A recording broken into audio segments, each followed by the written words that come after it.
തിരുവനന്തപുരത്ത് ശംഖുമുഖത്ത് ഒരു പോപ്പ് വരാനുള്ളൊരു പരിപാടി ഉണ്ടായിരുന്നു.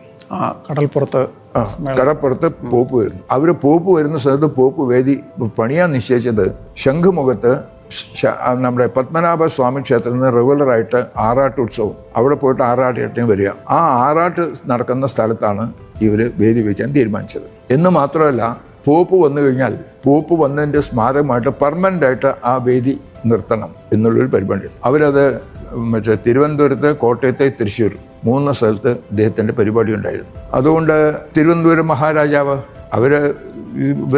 അവിടുത്തെ ബിഷപ്പിനോട് പറഞ്ഞു, അവിടെ ശംഖുമുഖത്ത് നമ്മുടെ പത്മനാഭസ്വാമി ആറാട്ട് സ്ഥലമാണ്, നിങ്ങൾ വേറെ സ്ഥലത്തേക്ക് ഇത് മാറ്റണം എന്നൊക്കെ പറഞ്ഞിരുന്നു. അവർ വളരെ ഞങ്ങൾ വരെ നിശ്ചയിച്ചു കഴിഞ്ഞു, ഇന്ന സ്ഥലത്ത് നിശ്ചയിച്ചു, അവിടെ ഞങ്ങൾ മാറ്റില്ല, പിന്നെ അവിടെ പെർമനൻ്റായിട്ട് നിൽക്കുകയും ചെയ്യും.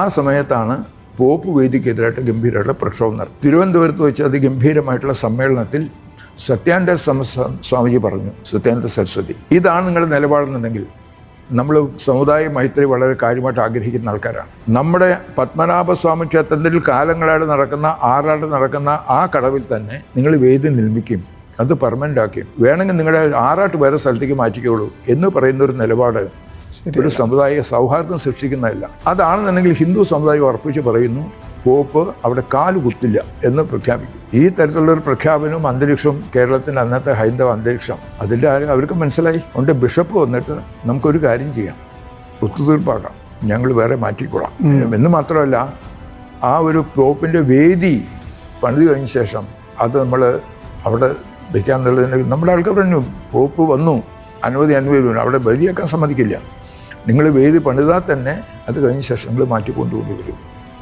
എന്ന് പറഞ്ഞു.